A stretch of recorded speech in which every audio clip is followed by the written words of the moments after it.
Chapter 1. This is the story behind one of the greatest manhunts in history. Maybe you read about it, or rather what they let you read about it, probably is some minor item buried somewhere on a back page. However, what happened in that city between May 16th and May 28th of this year was so incredible that to this day the facts have been suppressed in a massive effort to save certain political careers from disaster and law enforcement officials from embarrassment. This will be the last time I will ever discuss these events with anyone. So when you have finished this bizarre account, judge for yourself its believability, and then try to tell yourself, wherever you may be, it couldn't happen here.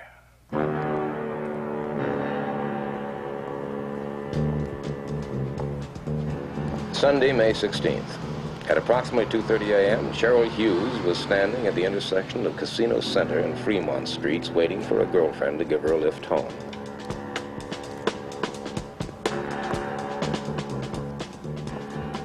Cheryl Hughes was 23, 5 feet 5 1/2 inches tall, 118 pounds, blonde hair, light brown eyes, swing shift change girl at the Gold Dust Saloon. Cheryl Hughes, tired and hungry, but just mad enough to walk the 8 blocks to her small frame house off the corner of 9th and Bridger. Cheryl Hughes, en route to her doom.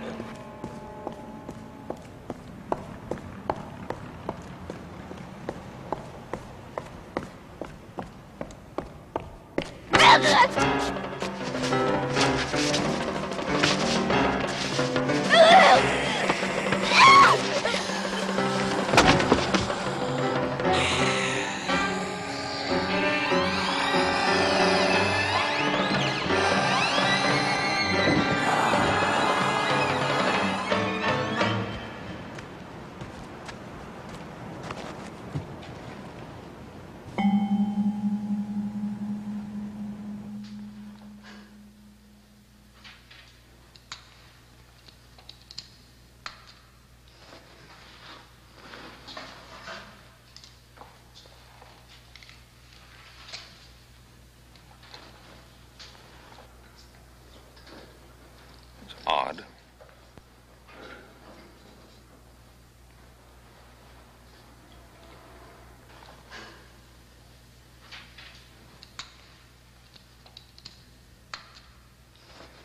No evidence of dependent lividity either. Peel back the chest flap, please. This should do it. It's incredible. Begin the gross work on internal organs. I'm going to phone the district attorney. And don't talk about this to anyone.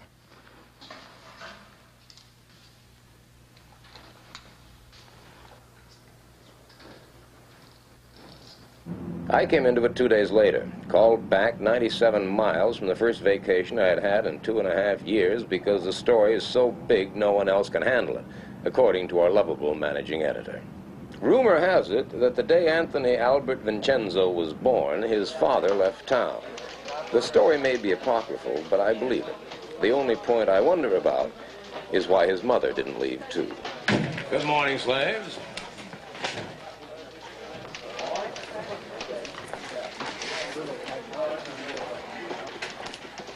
We are not amused. Kolchak, you are on it. A 2-day-old, third-rate murder. You are on it. From what about them? They have other assignments. You're beautiful when you're angry. Out. Out.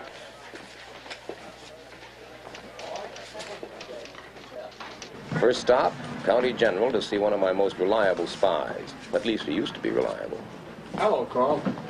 Oh, I thought you were disbarred from malpractice. I thought we were rid of you for 2 weeks. Yeah, so did I. Well, about this, Cheryl Hughes thing. Why does it say officially undetermined under cause of death? Why don't you ask the coroner? Oh, thanks. Come on, you're my spy here. Listen, haven't I kept quiet about all those illegal operations you've been performing in closets? Come on, tell me true now, John. Was there anything unusual about the autopsy? No, all I know is she lost a lot of blood. Yeah, some spy. I'm just a poor, hard-working doctor that occasionally takes pity on an aging reporter. Dr. O'Brien, any messages there for me? A surprise story to me. Second stop, the Gold Dust Saloon, and a chat with Gail Foster, one of Cheryl Hughes' fellow workers, and a rather close friend of mine. Poor Cheryl. I feel just terrible about it, Carl. Well, honey, if you don't want to talk about it, you don't have to. No, I want to help if I can. You said that she never had any boyfriends. No, none that I ever heard of. She dated once in a while, but never the same man twice. I don't think she liked men. Yeah? Yeah. She even took karate lessons in case one got fresh with her. You mean that she knew karate? Yeah. Brown belt. Oh, I see him. I've got to go. Bye-bye. In any town the size of Las Vegas, the murder of one young woman hardly causes a ripple. But then the ripple started. Thursday, May 20th, 7:02 a.m.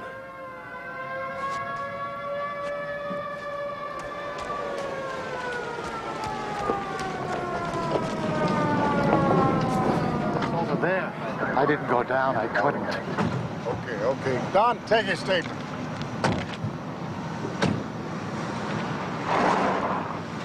What took you so long, Kolchak? I got a flat tire.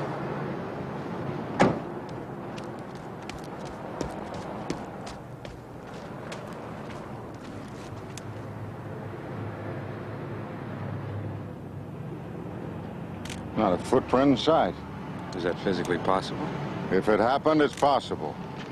Well, it sure looked like it happened. Well, come on. Bonnie Reynolds, 27, divorced, cocktail waitress at the Harem Room Casino.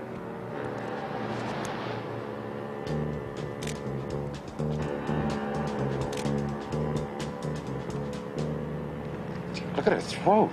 She must have lost an awful lot of blood. Cheryl Hughes lost a lot of blood, too. You read that in the newspapers, did you? No, I didn't read that in the newspaper. This girl lost a lot of blood, Sheriff. But she didn't lose it here.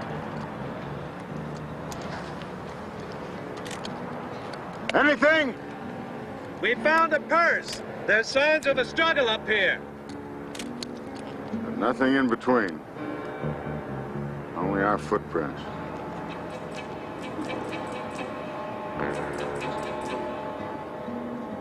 What'd he do, throw her? Who said Bonnie Reynolds was thrown 22 feet into that car? The coroner? I haven't heard about it. Who said this new killing is connected with the Cheryl Hughes murder? The police? Not to me, they haven't. Who said Cheryl Hughes died of massive blood loss? The coroner again? No, he hasn't even turned in his report yet. And who, may I ask, said that a super powerful madman is running loose in Las Vegas? You hearing voices, Kolchak? I did not make up the facts. Oh, I know your boy. Big-time reporter like you condemned to the sticks for those journalistic grooves. I did not make I know up... you'd like a big fat byline on a big fat story so you can pay your way back to a big fat city job. I did not- Kolchak, I expect you to report, not to come up with fairy tales. And Kolchak, quit barking the PD. If something turns up, they'll let us know. Meanwhile, use your head and lay off. Whatever they're up to, they don't want any help from amateur bloodhounds like you.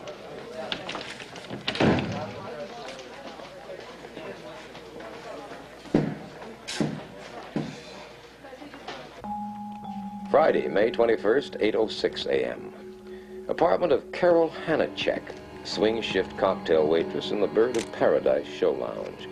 She'd gotten home around 2:15 a.m., poured herself a glass of milk, opened the back door of the kitchen for reasons unknown, and died, like the others. Suddenly, quietly, without disturbing her sleeping roommate only a few feet away. Something of a pattern had started to form, and it was ugly. It was then that people stopped talking. Does that surprise you? Look, Carl, you're not the only one that likes to play detective. The police, the sheriff boys, they all think they're pretty good. And they don't need you. You know, you really make me feel wanted. We've had 3 murders in town, Bernie. We have one tremendously strong guy, maybe more, who goes around killing young girls. And they all lost a lot of blood. Hey, you weren't supposed to know about that. No, I'm not supposed to know about that. That I know. What about you people down at the Bureau? No, this is nothing for the Bureau to mess with at this stage. Yeah, well, you could make some unofficial inquiries for me. Like? Well, like you could check around the country and check all the hospitals and see if any of them have had corpses recently, like ours, you know, all with a big loss of blood. You could check all the insane asylums across the country, the bug houses, see if they released recently a nut who thinks he's Count Dracula, even if he's done nothing to prove it. Do you believe in vampires, little boy? Oh, that's funny. That's very funny. It's very funny, pretty. Ha-ha. What are you going to do? Are you going to sit like a cheap gonoph guzzling my beer? I'll think about it, okay? Meanwhile, I hope it doesn't disillusion you to know that the local law enforcement people go along with your views. Oh? Somewhat. At this moment, they're waiting for a special report from the coroner and 2 pathology experts who were flown up from LAP. Oh, yeah? Along with a small truckload of equipment. Yeah? Oh, hi, Marilyn. How are you? Hey, I like your luncheon place. Yeah. Well, say, if you want to hear the special report, meet me at the sheriff's office. Starts at 6:30. Hey, thanks. Don't thank me, just be there. Where you go? Oh.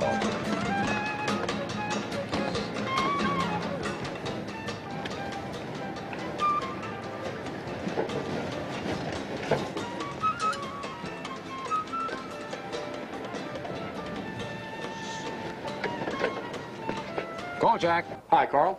I just thought you'd like to know I heard the Parkway Hospital was knocked over. Yeah, knocked over for what? Cash, drugs, equipment, what? Blood. That's right. Every container in the place. Their entire stock. What about blood type? Seems blood type and RH factor didn't much matter. John. Can't stop now. See you. Yeah, but...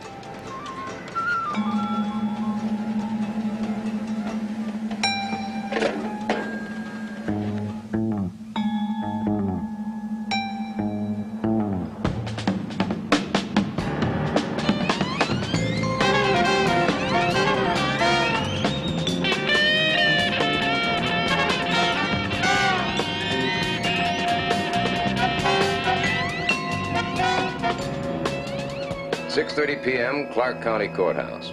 Present, in addition to myself and 2 incompetents who called themselves reporters, were Warren Butcher of the Sheriff's Office, Thomas Payne of the District Attorney's Office, Captain Edward Masterson of the Las Vegas Police Department, and old buddy Bernie Jenks, holding forth with his inimitable cool, Dr. Robert McCurgy, boy coroner. We found that death in each case was extremely swift, coming in something less than a minute. After the initial wounds were inflicted, the blood was drained very quickly, some kind of suction device being used. Now, this would explain why no blood was found anywhere in the victims or in the areas they were discovered. Doctor, Kolchak, Daily News, do you have any idea what could have made these wounds? They're not unlike the bite of a medium-sized dog. What do you mean, dog? What? Dog. What are you telling us? A dog did these murders? I didn't mean to indicate that the wounds were actually inflicted by a dog, only that they're similar to those which might be caused by a dog. A rather interesting point is that we found another substance mixed in with the traces of blood in the throat wounds, namely saliva. What do you mean, saliva? I mean saliva, Sheriff Butcher. Human saliva.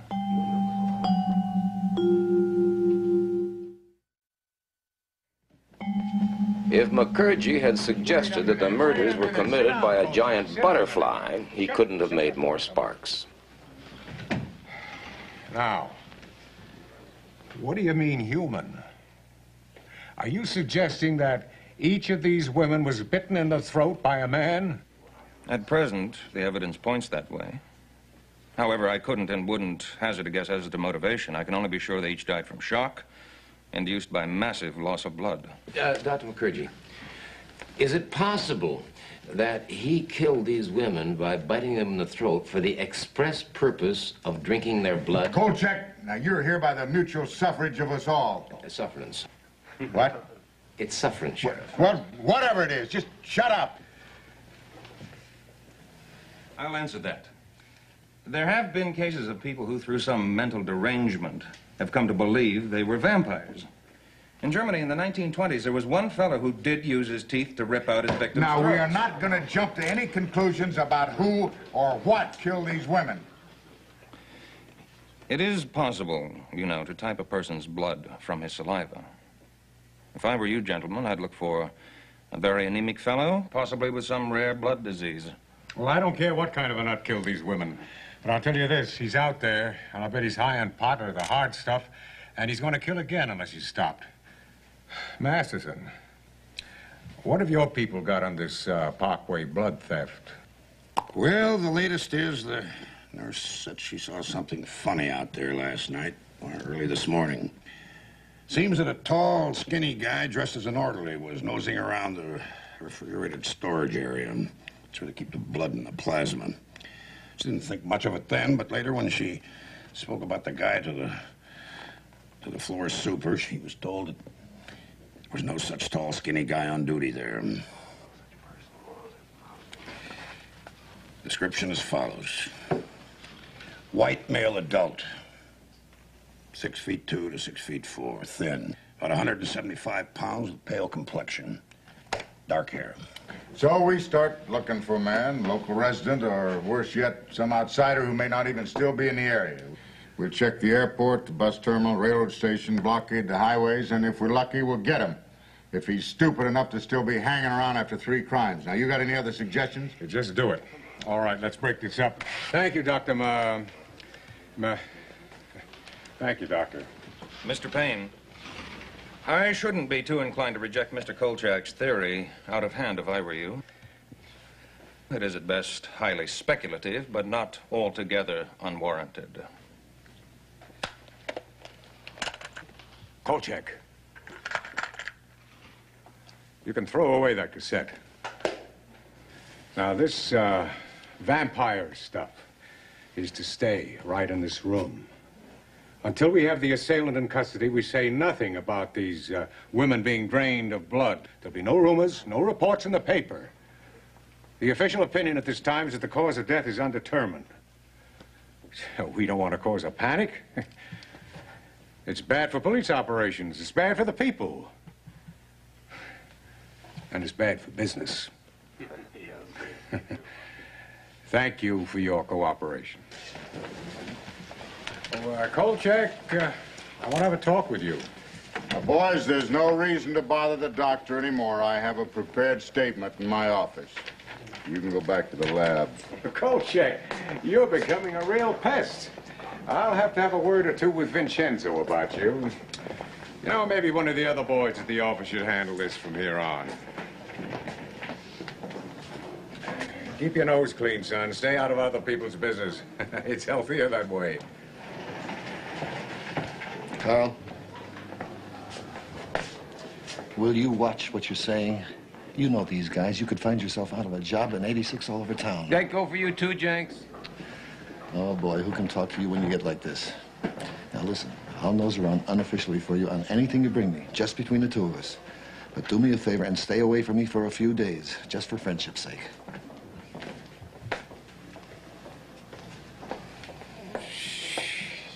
Did I say it was a vampire? Well, what does your suggested headline say? The story makes it clear. Vampire killer in Las Vegas, question mark. Do I misread? The story makes it clear. Do I misread, or did you use the word vampire? Some screwball who imagines he's a vampire is loose in Las Vegas, and people ought to be told. If there's a screwball running around loose in Las Vegas, his last name begins with a K. You already heard about the little scene you have with the boys downtown. No vampire stories. Clear?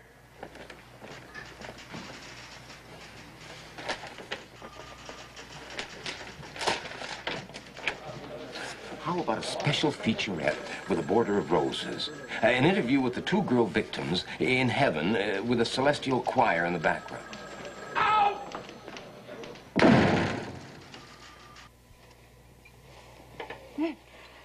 Oh, I'm sorry. I guess I fell asleep. What were you saying? You know, you do great things for my masculine ego, you know? Yeah. Well, actually, I was saying that I think that Vincenzo has a new sense of a tree stump. It's got to be one man. It's got to be. Big, strong, psychotic. Well, you're certainly making me very glad that I work nights. Oh, well, I told you to quit working nights, didn't I?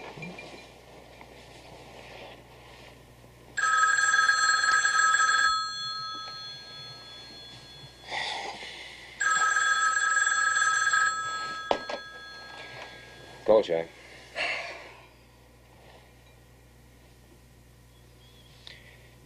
forever in your debt, love. What was that? The killer's done it again. Oh, no. Only this time, he was seen.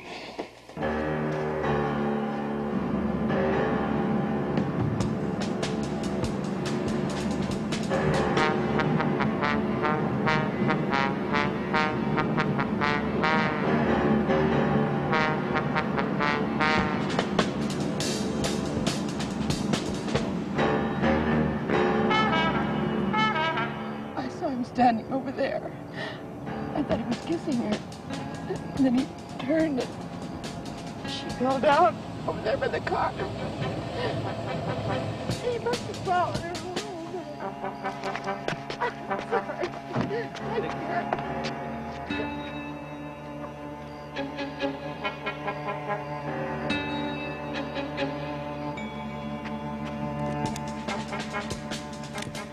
Victim number 4. Mary Brandon, showgirl, 25, 5 feet 8 inches tall, 125 luscious pounds. Less the weight of 12 pints of blood, of course. Well, looks like Bela Lugosi's struck again. Knock it off. It's her daughter. Oops. I'm all right now. Now, the car he drove away in, was it new? No. It was a few years old, I think. It was a maroon coupe. I'll call it in. Barney, may I, Yeah, but take it easy. I'm sorry, ma'am. Kolchak, the Daily News. That was your daughter? My best contact in Las Vegas has always been Helen O'Brien, chief switchboard operator at the county courthouse. Hello, adorable. You're a sadist. Mm-hmm. Oh, I could take a bath. Over my dead, plump body. Listen, you magnificent morsel. The DMV is checking on the suspect's car. Now, you couldn't help me in that area, could you? Of course not. Bribed again. Kolchak? No, Bertie. Come on. How'd you like to see the killer's face?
Sherman Duffy of the Chicago Globe once described a reporter as follows.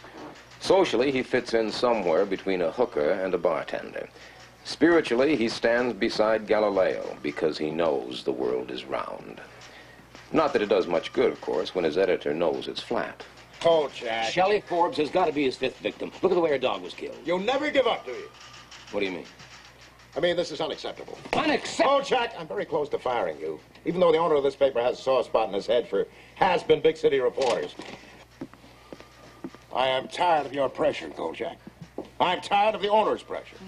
I'm tired of the pressure from all around me to blow the story up on the one hand and keep it under wraps on the other.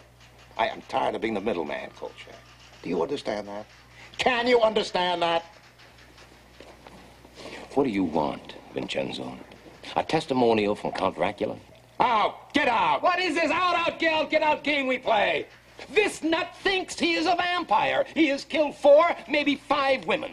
He has drained every drop of blood from every one of them. Now, that is news, Vincenzo. News. And we are a newspaper. We are supposed to print news, not suppress it. You know darn well why we're soft peddling this thing. No! Tell me why. Could it be because we have been told to? Kolchak, you are an idiot. Worse, you're irresponsible. All these murders mean to you is a byline. Well, what the hell difference does it matter what it means to me? The point is that we are suppressing news. We are withholding information. Everybody in town knows what's going on. The police, the DA, the coroner's office, every reporter on every newspaper in Las Vegas knows what's going on. The only people who don't know are the people. At last you got the point, Kolchak. The people in Las Vegas don't know. Because the people in Las Vegas would come unglued if they did know. Even more than they're coming unglued already. Capiche? Tuesday, May 25th, 7:30 p.m. Helen O'Brien had told me that the DMV had come up with 16 possibles. All but one had been eliminated. The car owner's name, Martin Lubin. Address on Spring Mountain Road. Name and address, both phony. Name of salesman who sold car, Fred Hurley. So I sets him a price. He don't say nothing. He just stands there looking at me. All right, now, how'd you find out about this, Kolchak? Well, a fine little bird told me about it. Don't you stop just on my account. keep your mouth shut. Yes, sir. Okay. Well, like I said, he just stands there looking at me. Then he tells me the price is too high. $300 too high. And he keeps staring at me as if daring me to tell him the price is $1,200. Is this fella? Now, stop doing our job for us, Kolchak. That's already been established. Yeah, well, you see, I told him only he had a mustache. Mustache? Yeah. Did you sell him the car? Well, I started to say no. But something inside tells me, don't mess with this guy. I mean, he's a creep. With them red eyes and that voice, he's enough to keep a guy from working nights. All my life I've waited for a story like this. All my life. And when it finally comes, I can't get it printed. Do you know, the holes in Mary Brandon's neck were airbrushed out before they printed the photographs?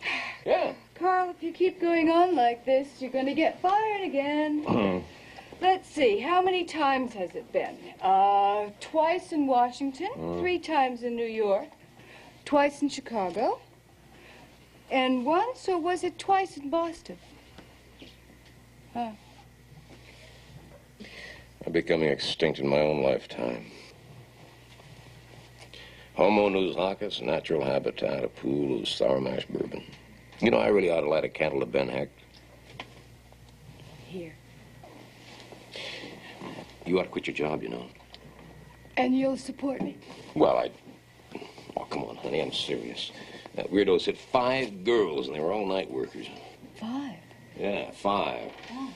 Yeah, a girl named Shelley Forbes is missing, and I'll bet my bottom dollar she's victim number 5. Yeah, you know, you are in the shirt pretty good there. Carl, I've been doing some thinking. Oh, what do you know about vampires? Well, only they wear dinner suits and talk with marbles in their mouth. Oh, will you please be serious? Watch my natural habitat, darling.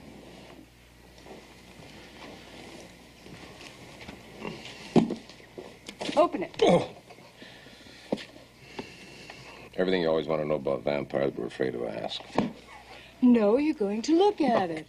And why? Well, what if the killer's a real vampire? Oh, honey, please. I've had a very he's done long everything week. that's in this book. Whoopee. You're going to read it. Yes, all right. I'm going to read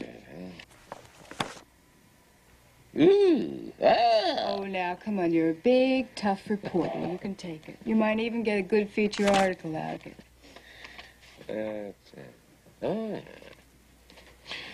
Since the beginning of man's existence, there have been creatures of the night, crazed monsters that track the bloody prints through the pages of fact and fiction. Of them all, the vampire seems to have accumulated the largest body of documentation. By night, the vampire is virtually indestructible, fearing only the sign of the cross. Before daybreak, he must return to his coffin, otherwise he will be destroyed by the purifying rays of the sun. It is then, while he lies dormant, he can be destroyed by hammering a wooden stake through his heart. According to the legend, the victim of the vampire will ultimately rise again as the living dead and must be destroyed in a similar manner. From any source available, the vampire must have blood.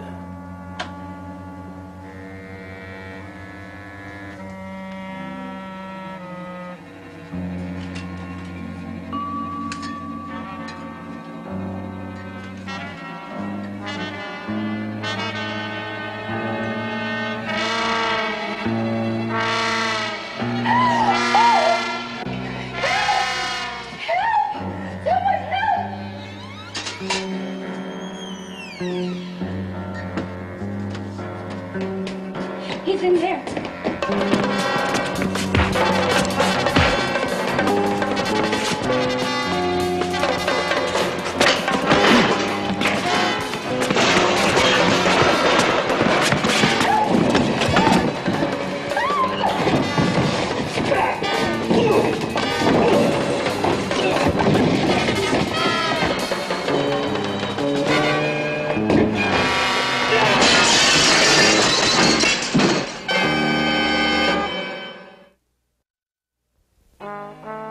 I was doing double duty as night editor when the PD squawk box went crazy about a wild brawl at the Old Town Hospital.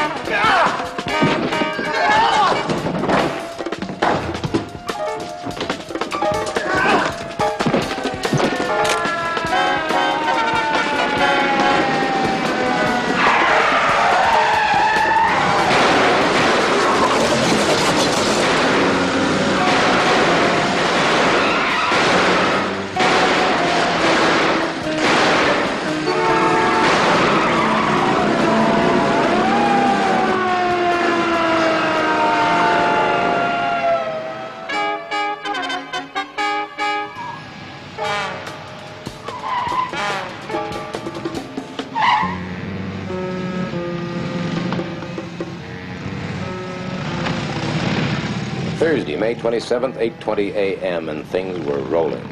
Our morning edition hit the streets recapping all the action at the hospital.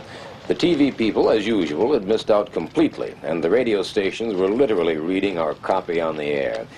But now the whole lid was really blown off. The maniac had been identified. Sorry I'm late. I just got these out of the suit. Yeah. Now, here's a rundown on the Scotland Yard and the Interpol findings. Subject, Janos Skorzny. Born in Craiesti, Romania, 1899. Now, wait just a minute. You trying to tell me this guy's over 70 years old? Come on, Bernie, your boys have come up with the wrong man. Like hell we have. These facts have been triple-checked and confirmed. Now, look, I've been up all night, and I'm pretty tired. Now, do you want it or don't you? All right, Bernie, just take it easy. Let's hear it. All right.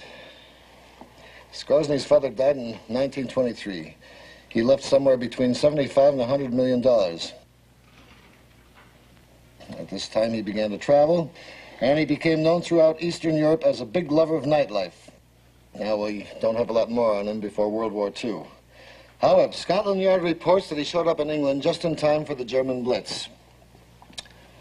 I'm sure Mr. Kolchak will find the following facts of interest. Such formality from a man who always guzzles my beer. While in England, he passed himself off as Dr. Paul Belasco, specialist in hematology research. His work involved freshly killed air raid victims from various London emergency rooms. As a matter of fact, at his residence in Shafto Court, he installed several kinds of sumps, tubs, and an extremely large commercial meat freezer. In 1948, he turned up in Canada still as Dr. Belasco, and further checking made his presence known in almost every place along the U.S.-Canadian border where rioting and violence and a number of dead bodies were found. We believe he left Canada for Vegas April 19th under the name of Detective Constable Alan Hensley. Now, because of his British citizenship, he is an international fugitive. So my people are very interested in it. This is no longer just a local matter. Now, gentlemen, the one constant that has shown up in all of our reports is that Skorzny's travels have always been accompanied by a number of unexplained killings, many of which have one thing in common: a massive loss of blood. So, if Skorzny is not the vampire of Mr. Kolchak's theories, he is certainly the suspect of multiple homicides extending back some 30 years. Mr. Jenks, you seem to be running this show. Could I have a minute to say something? Mr. Kolchak, you have the floor. Kolchak, now you keep it short. I was at the hospital yesterday, and a lot of things were happening that you just simply cannot explain away. Sheriff, your own men shot at him, some at point-blank range. How come it didn't even slow him down? How come a man over 70 years old can outrun a police car? How come this same man, when slugged in the head, doesn't even bleed? Now, I saw those gashes in his head, and whatever was trickling down from those wounds, it was clear. It was now, this guy's got a motor mouth. Can't we shut him up? No, let him hang himself. Then we'll finally be rid of him. So far, he has killed 4, probably 5 women. Now, the coroner said that those bite marks on the throat were made by human teeth. He practically confirmed the fact that he actually drank their blood. Now, wait, whatever the Skorzny may be, he seemed to be functioning as if he were a vampire. Now, you can go on operating as if he were an ordinary man. That's up to you. But I know that the only way you're going to get him is if you proceed under the assumption that he's a real live vampire. Now, the research that I've been able to find... Wait a minute, Kolchak. Have you lost your mind? Can you imagine the total blind panic this town would be in if the public were told we were actually looking for a vampire? Not to mention the irreparable damage it would do to the image of law enforcement in Vegas. That's what it's all about, isn't it? That's it. Boy, I really can't believe that you guys are so afraid of appearing stupid that you'll ignore the only possible way of nailing him. You listen, Kolchak, and you listen good. We'll handle this by ourselves, and without undue public observation. No undue public observation. You've blown it already. Look here. Look what's appeared in my paper today. People are going to be calling for a grand jury investigation. You can't stop the rumors from all over. Sit down.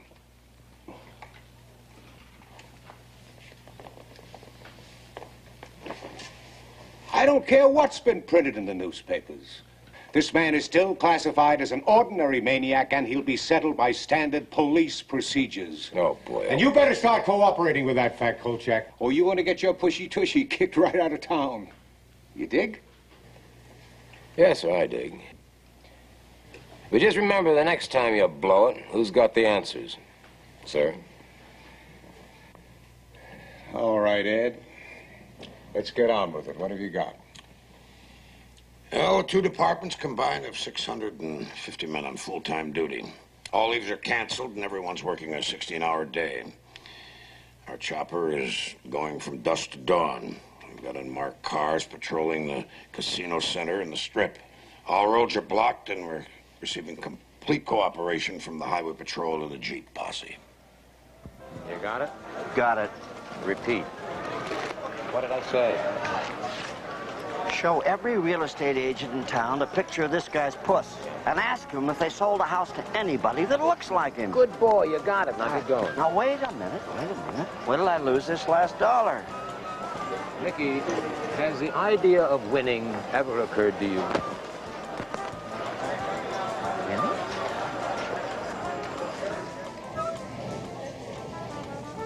Oh, boy. You spoke. You know, I have a very strange, unhappy feeling that the police are never going to catch his murderer. I also have another very unhappy feeling. Which is? That this case may be even bigger than I thought it was. Bigger? Well, stranger than. I've seen a lot of weird things in my life, love. I have never, ever seen anything like this. You don't tell me that you're finally going to believe? I don't even want to think about it. Car 14, check out the report of the 2 ladies downtown Casino Drive. Code 1033, code 1033, all units. units, all units. Janos Skorzeny, spotted in 1969. Green unpaneled station wagon. Intersection OK and Hustles. ID confirmed.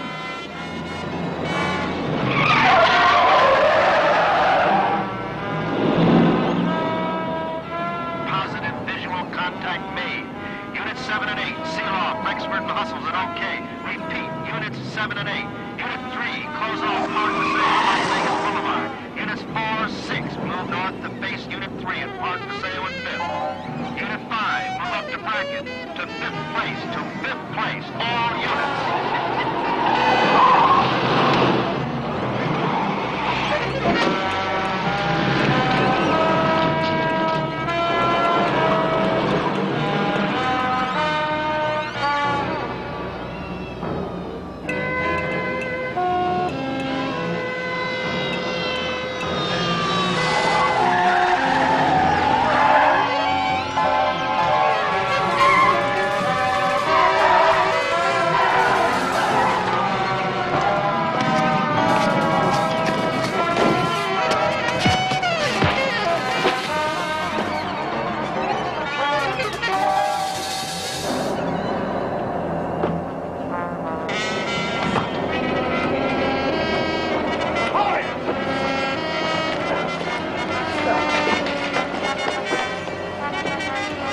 Get up. Slowly.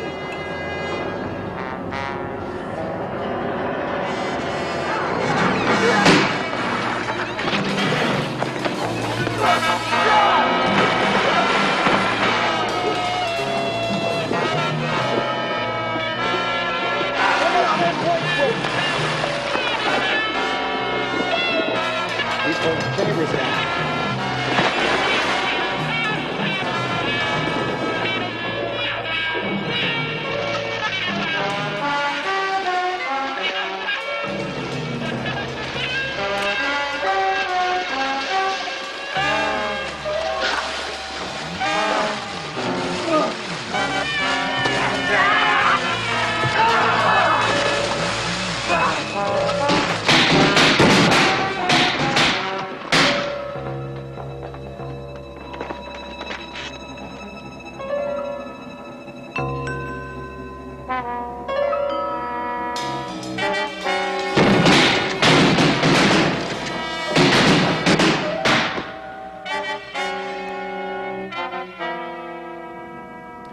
Friday, May 28, 3:17 a.m. Despite the helicopters, the highway patrol, the Jeep posse, despite the blocking of every major road and highway, despite the mass coverage of Las Vegas by every available man in both police and sheriff departments, Janos Skorzeny was still at large.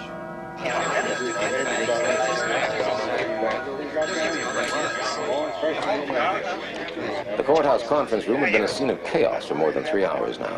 Messages were still flooding in from every outside unit. Every available man who had taken place in the capture attempt was being debriefed. At the hospital, 2 officers had died and a third was hovering on the edge.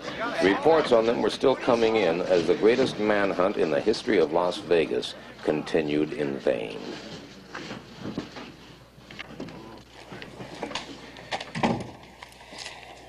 Oh, thanks, Bernie. Yeah. Well, what are we going to do? Now, are you willing to listen to my insane ideas? Kolchak, get out of here. Oh, Warren, hold it. Kolchak, you were there, weren't you? Yeah? Every man we've questioned insists not only that Skorzeny was possessed of incredible strength, but that he was shot more than once during the capture attempt. Oh, I'd say it 30, 40 times. I'm sorry, I'm not buying that. Captain, you have 2 choices. Either he was shot, or your entire police department is blind. Ed, let's admit it. We had the man, had him cornered, and we couldn't hold him. Let Kolchak have his say. Before I do, is it agreed that in return for my help, you will grant me the exclusive rights to the entire story? Well, let's say it's agreeable if we decide to follow your suggestions regarding the suspect? Fine, fine, because if you don't follow my suggestions, you're going to be chasing your suspect till doomsday. Kolchak, just get on with it. Of course.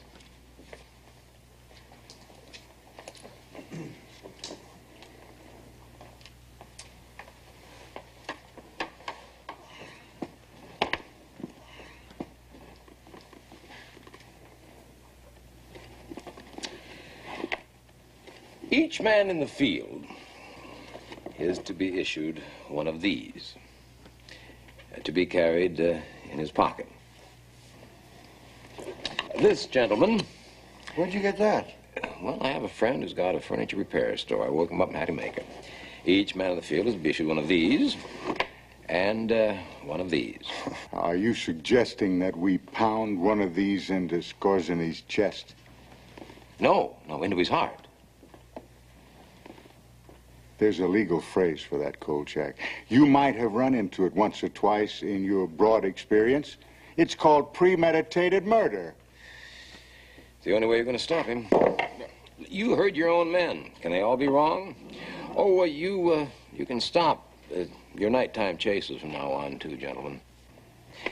The only hope you have is to spot Skorzny and then track him back to where he lives and wait until sunrise before finishing him off. He's only vulnerable during the day. At night, he's much too strong. Yes, gentlemen, I hate to say this, but it looks as if we have a real live vampire on our hands.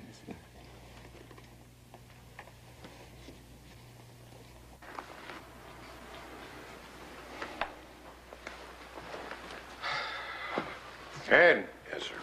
Warren? Yeah. Tom, I'd like to be in on this, too.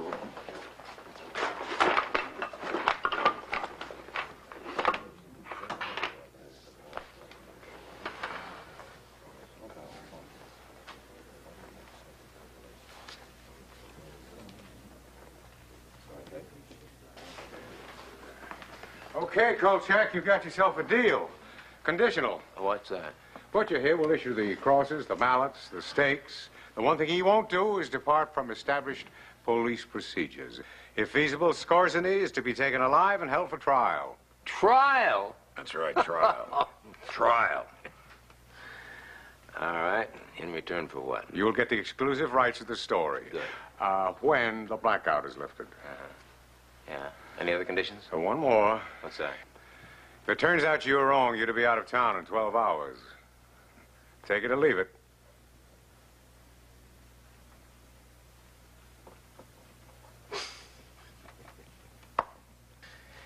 All right, I'll take it. Because I know I'm right.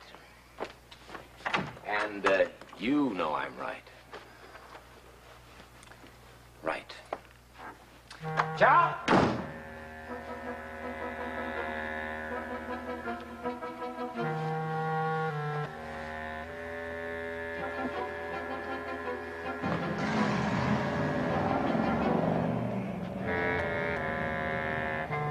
I'll take Manhattan, the Bronx and Staten Island, too. Watch out, you great big wonderful Big Apple. Kolchak's coming back. Yeah! There's Manhattan's coming here. Wait till I get to a rain. Dee-da-da-da-da.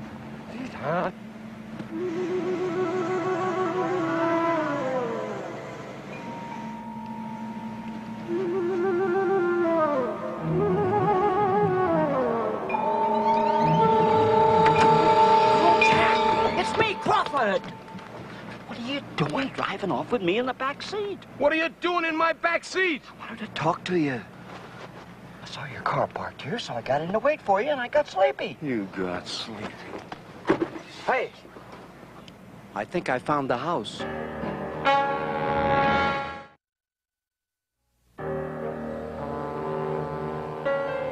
I told Crawford to give me 30 minutes before telling Jenks where I was. That way I could get to see the house alone for a while and also keep the police from arriving before dawn, which I knew they'd do if they got the chance, no matter what I told them.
Chevy Forbes. Shh, relax, son. His own private blood bank. Wow.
Do you think they'll print it? I know they will. We've got an agreement.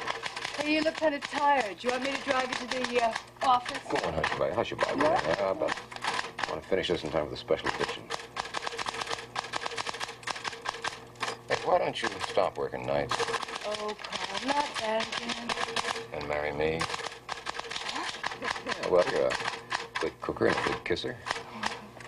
Why not? Oh, baby, you're gonna love New York City. Honey, after this story hits the news services with my byline on it... Us married? Yes, us married! Don't look now, baby. But Kolchak's coming back in style.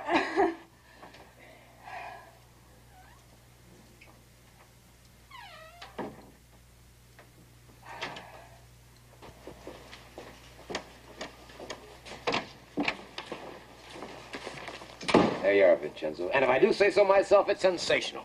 I'm sure it is, Carl. You're going to put it in the special edition. Right. Yeah, with pictures. Yeah, and the news services. Okay, fine. What's got into you, Vincenzo? You sick or something? I think this is all fine, Carl. Fine. Jenks has been trying to reach you. Yeah, what do you want? He wants to see you over at the DA's office. Why don't you run over there now? Yeah.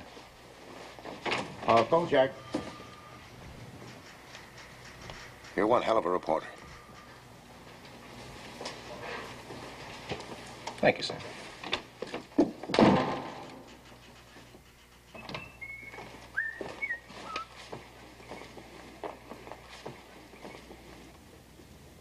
And a bright good morning to all of you.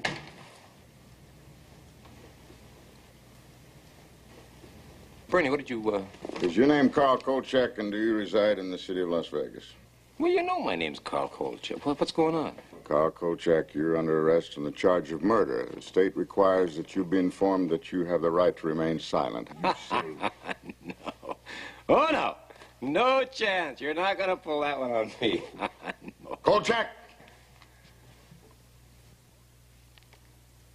You are under arrest.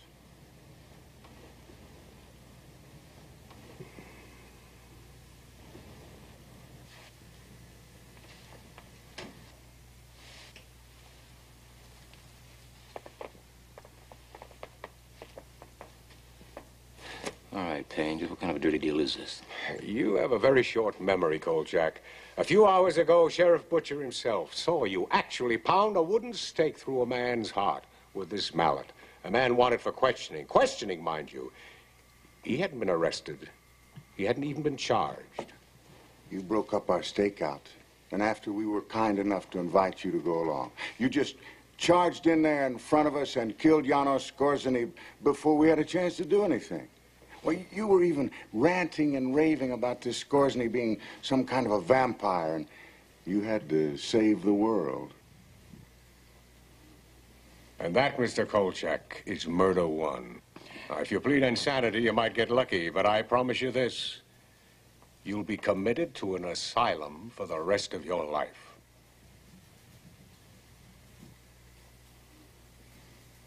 I pull your fat out of the fire, and you do this. Carl, will you just sit down a minute and listen to them? Bernie, you were there! Carl, just listen.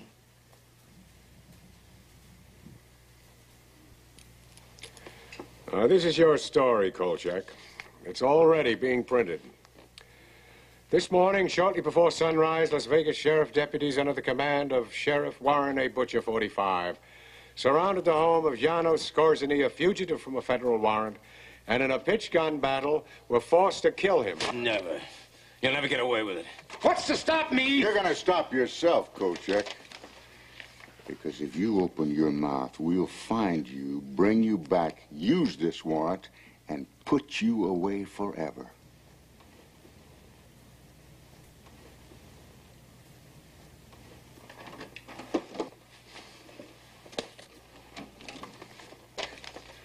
Pick him up, Kolchak. Pick him up and get out of town. Now, we'll take care of your back rent. I want to call Gail. She's not there, Carl. What have you done with her? Nothing. We just asked the young lady if she'd be good enough to leave town. She's an undesirable element, Kolchak, and we don't want undesirable elements in Las Vegas.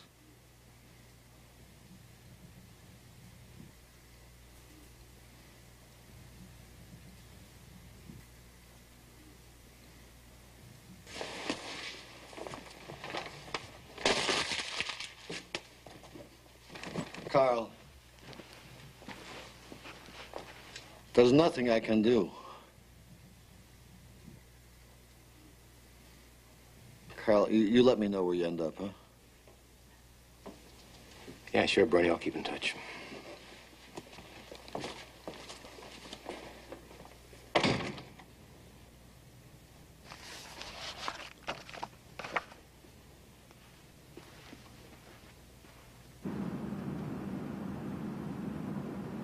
So all the loose ends had been gathered together and tied into a pretty knot right around the neck of guess who.